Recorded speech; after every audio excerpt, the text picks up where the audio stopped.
Hello, everybody. This is Trevor Crow, Trevor and friends, in this hot, steamy Tuesday morning in Greenwich, Connecticut. With me today, I have two guests via Zoom from Huntsville, Alabama. Very exciting. A author, LJ Henley, author of Thorn and the Rose, a work based on true events. And with her is her publisher, Josh Adams, CEO, publisher of Huntsville Independent Press, which is the largest publisher in Northern Alabama. So welcome to the show, LJ and Josh. Hey. Thank you. Thank you for having us. Yes, absolutely, Trevor. It's a pleasure. Good morning. Delighted to see you both. Okay, let's start it. I fell in love with LJ's book, The Thorn and the Rose, and it comes from true events, as we mentioned. And I just want to tell you, have you tell us a little bit about how it came to being. There's a very specific moment that happened that propelled this book. Yes, it is about a note being found in the back of a picture frame. And the picture frame was a baby picture of me. And I took it everywhere I went. So over the course of the year, it kept falling over and over again. And I basically brushed it off, blew it off, thinking, okay, it's falling over. I keep inspecting it over time and time again. I didn't see a tear or anything else. And along with the other pictures, I had them all on a piano, and none of the rest of them fell. And I chalked it up for various events, the air blowing or the construction going on in the house. Mm-hmm. And eventually I found a little tear in the felt, and I took it to the framer. And when I go to pick it up, she hands me a letter telling me that I found this in the back of the frame Mm-hmm. that had been in there for um, decades. So, Decades. So you discover a letter, surprisingly, in a frame that you'd had in your home over literally decades. You'd picked this photo up and you brought it from one house to another. You raised a family. There's just a whole lot of life that went by, and that frame just sat there and it decided to keep falling over, is what I'm hearing again and again.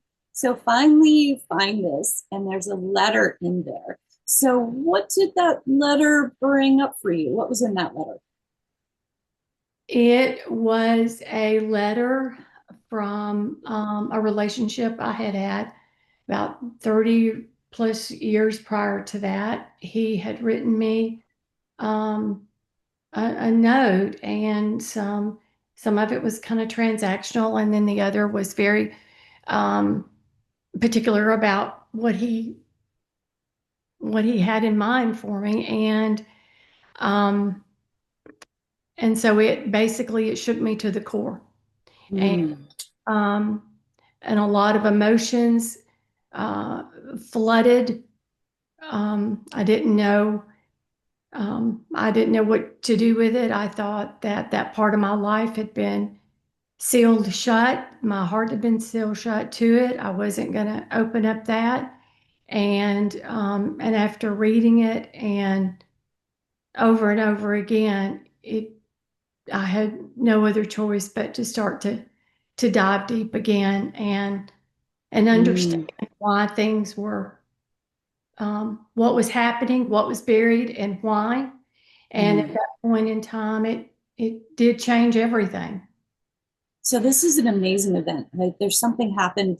I believe in the universe, right? You were meant to find this letter. This is a letter from a person who is very important to you, life changing for you in your past. And here his voice comes to you right now in the present, and he really brings up a huge amount of emotions. Now, this relationship was not the average. Is that correct?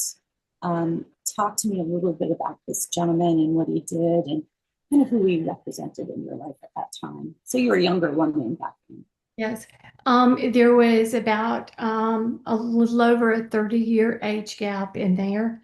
And at the time, back years ago, that was sort of, it was kind of like an age gap right there for a couple or for a relationship was meant for, I think, more the rich and famous, if you will. And it was very much, stigmatized. And But for us, it wasn't, over a course, it wasn't about the age at all. And that's not how we, really related. It was a connection. It was a real connection on a soulful level. It was not, seen as, sensational or transactional or anything like that.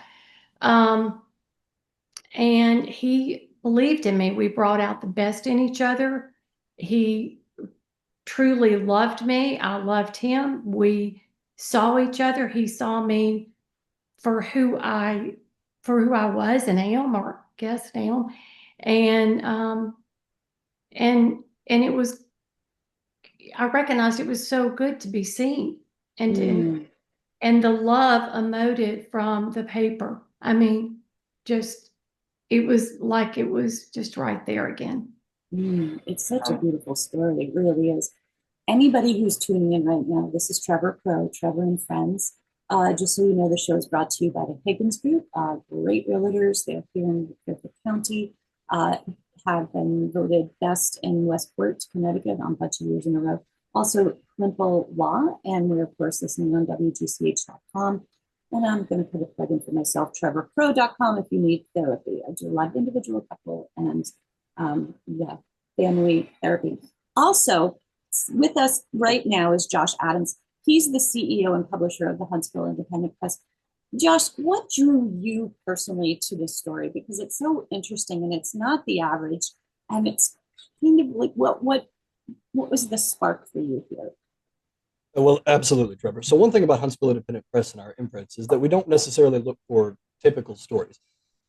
So we tend to focus on young adult fiction, but in this case, this is something in between fiction and nonfiction. Obviously, this book is based on a real story. The book is based on a letter and a promise that was made over 30 years ago. This is something that's incredibly personal to LJ, and it's something that she was not only compelled to get out there, but it was a beautifully told story as well. So, I mean, this is a book for anyone who's ever had a moment that they couldn't let go of. You know, what would your letter say if it arrived today? There are so many ways you can go with this. There are so many different things you could think. There are so many ways it could change you in your life. And a lot of people don't necessarily have the opportunity that LJ had to go back and re-examine those events from the past. So, I mean, what I would say is this is emotionally intelligent storytelling at its best. Mm. I love that. I love that. And we are, as human beings, I believe one of the most important aspects of our lives, just here and now in the moment, is storytelling, right? And going back to kind of the basis of this show and what I believe in is how do we tell our stories, and especially around relationships that are so transformative. And this relationship, LJ, that you had really truly changed your life. And this gentleman did something that nobody else had done before. He really saw you. He understood who you were. And he was the first person I believe who really supported your growth. Is that right? Yes. He believed in me. He saw something that I couldn't see myself. And I felt safe with him. I trusted him. He trusted me. There was a mutual respect. It was a true, as he would always say, a true kindred spirit. And when we went our separate ways, it wasn't because we didn't care about each other. He wanted me to go pursue my dreams, follow my heart, follow my dreams. And he encouraged me to do that. And he encouraged me to trust my instincts, to trust myself and explore, and to listen to the guiding of the Holy Spirit, to listen to that voice. And he also said, one day, he said, write a book about us. And honestly, I had forgotten that until I found this letter, and it was like, oh my goodness. So it is based on like Josh said, it is based on a promise. And after reading the letter, after being, I guess, quietly hidden away in the back of a frame, that he knew that I took that baby picture of me, because it was the only real good baby picture I think I had of myself. And so I took it everywhere I went, everywhere I moved, and he knew that. And I have no earthly idea when he put it Mm. and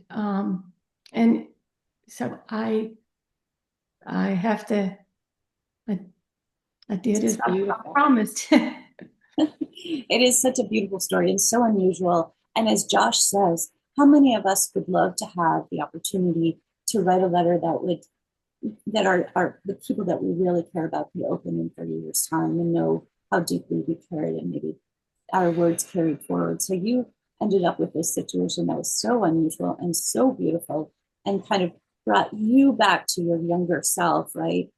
Now, I know some people might judge this age difference. What would you say to somebody who might say something negative about it? How would you react to that? It wasn't about it for us, like I said earlier, it wasn't about the age difference. It was really about the connection that he and I had. And it was about seeing each other. It was about believing each other. He listened to me, although I was young, and he listened to me about various things and did it and had that mutual respect. And I listened to him. He I think we really did see each other, and it's based on a real connection, and then having the courage and the guts enough to go for it, and we did, and that was not seen as it was kind of seen as or stigmatized or tabooed or whatever you want to say, and especially I think back then when it. Yeah. And to your point, what is a great relationship truly about? It's feeling seen and safe and heard.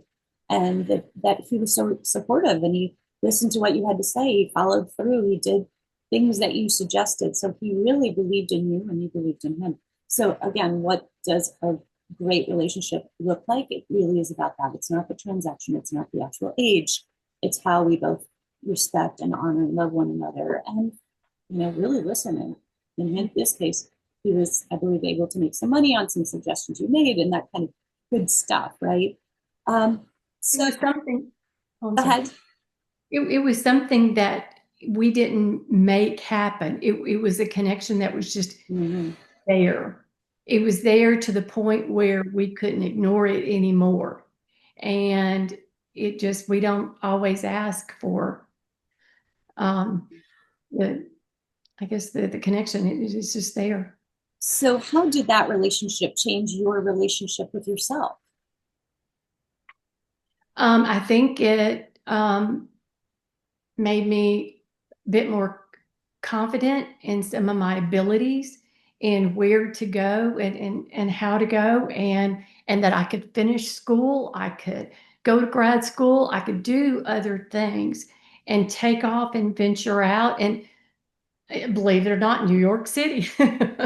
So from the South back then and be bold and somewhere along the way that that got lost until the letter. I love that. That's amazing that he was really that supportive and helped you see yourself bigger and beyond what you were thinking when you were a young woman in Alabama. So now, many years later, what would you like to say to your younger self? Oh my goodness. Go for it. Go find your purpose and yeah, and find that purpose, find that love, and it's never too late. You're never too old. I always say that the older I get, the younger I'll be, whatever that means. I have no idea, but I've always said it. And and and to live the life that you've dreamt from that heartfelt down deep inside. And that's where the answers are. Love that. And absolutely, right? We can't have a good relationship until we have that relationship with ourselves, that we trust ourselves, we feel safe with ourselves, and we know what our purpose is, right? So your message to all of those people out there who are listening today and like, hello, this is this is be bold, right? Find your purpose, go do the thing that really floats your soul, right? And Josh, when you were reading this book, what were the things that were coming up for you as you decided to publish this work? Typos. No, I kid. So, I mean, obviously that's my job, but no. So this was such an incredible story that you almost couldn't believe that, it was 70, 80, 90% true. Things like this aren't things that happen often, you know. And when we put this book out into the world, we wanted it to do more than just sit on a shelf, right? We wanted it to reach people and to help them to help others. So, and on that note, I don't know if we were planning to talk about this later, but this may be important to some of your listeners. Every copy of this book, The Thorn and the Rose, does both. It helps tell one woman, LJ's truth, and it helps to support children who are in foster care with a 10% donation to Kids to Love. Uh, Wow, so that's I don't know if you beautiful. were aware of that or not, but essentially, this book helps Kids to Love keep children safe and seen. So That's beautiful. 10% of every copy sold goes to Kids to Love. Oh my It's a light gosh. left on for somebody still in the dark. That's very incredibly moving and beautiful, and I appreciate that for both of you, LJ and Josh. Anybody who might be tuning in right now, I am on the phone with LJ Henley, author of The Thorn and the Rose, and her publisher, Josh Adams, who is the CEO publisher of the Huntsville Independent Press. Also, just so everybody knows, this show is being brought to you by the Higgins Group, great realtor right here in Fairfield County. Klimpo Law, we're on with WGCH, and of course, don't forget TrevorCrow.com.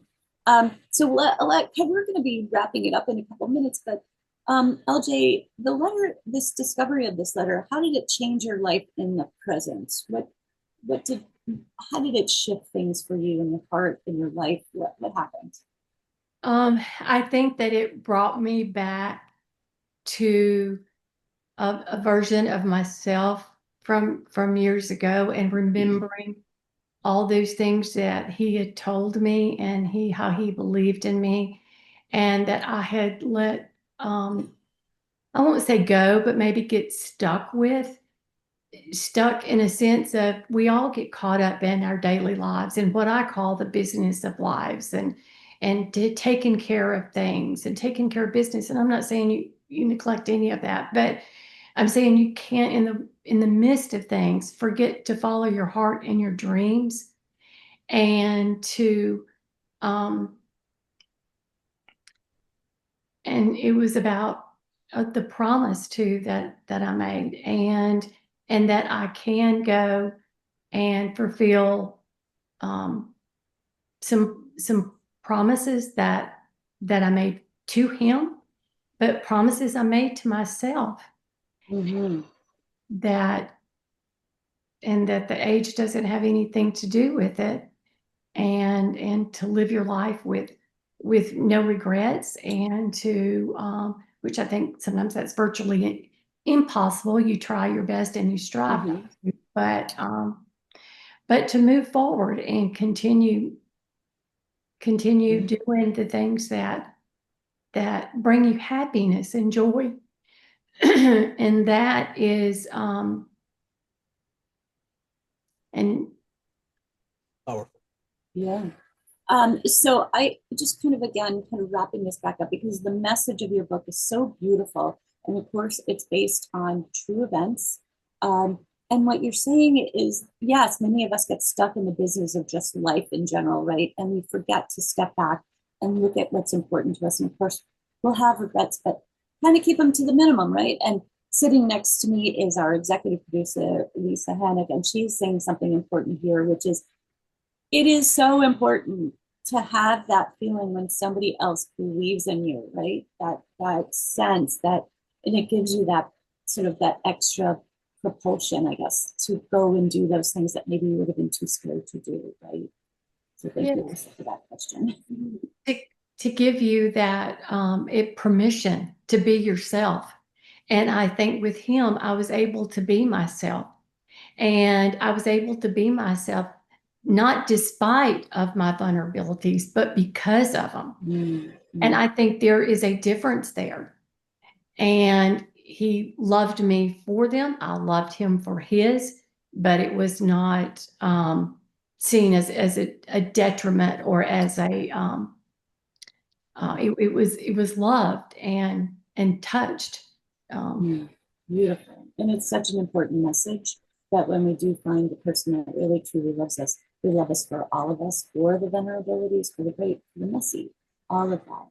So just kind of we've got a minute or so, but to wrap it up, I'm just reminding people, Josh, can you tell us where we can get this book and remind people where half of the proceeds are going to go so people really feel this once again? Yes, Trevor, absolutely. So the book is available anywhere that books are sold. You can find it on Amazon. You can get it directly from the press, which is huntsvilleindependent.com. If you do buy from there, Kids to Love will get more of a profit as it's a direct sale. We don't have to cut anything to distributors or other retail outlets. So by all means, you can always come to huntsvilleindependent.com and pick up your copy of The Thorn and the Rose by LJ Henley today. Awesome. So Kids to Love, it supports children in foster care. Where can people look up and find out more about that charity? Yes, absolutely. So I'll jump in and go down the list on this one. So Kids to Love is an incredible nonprofit run by Lee and Marshall here in Alabama. They actually do work in 2 other states as well as Alabama, but obviously their main focus is here in North Alabama. So Kids to Love is a local nonprofit. They do real work for foster children in North Alabama. It's not one of those charities that you can't really tell what they're doing. They provide school supplies, clothes, and Christmas gifts to thousands of kids each year. So they opened up in 2004. Since then, they have helped hundreds of thousands of children all across the Southeast. Kids to Love is a very worthy charity. So they have many incredible different programs that range anywhere from robotics to equine therapy. So it's a fantastic charity. That's amazing. So we're going to wrap this up in a second. LJ Henley, thank you for being on the show. The book is called The Thorn and the Rose, available everywhere you can buy books, also on Amazon. Part of the money goes to half of it, Kids to Love, a not-for-profit in Alabama that helps foster care. Thank you so much. It's been an honor to be on with both of you. This is Trevor Crow, Trevor and Friends. We're on WGCH 1490, WGCH.com, and we'll be back in just a few minutes. Thank you so much.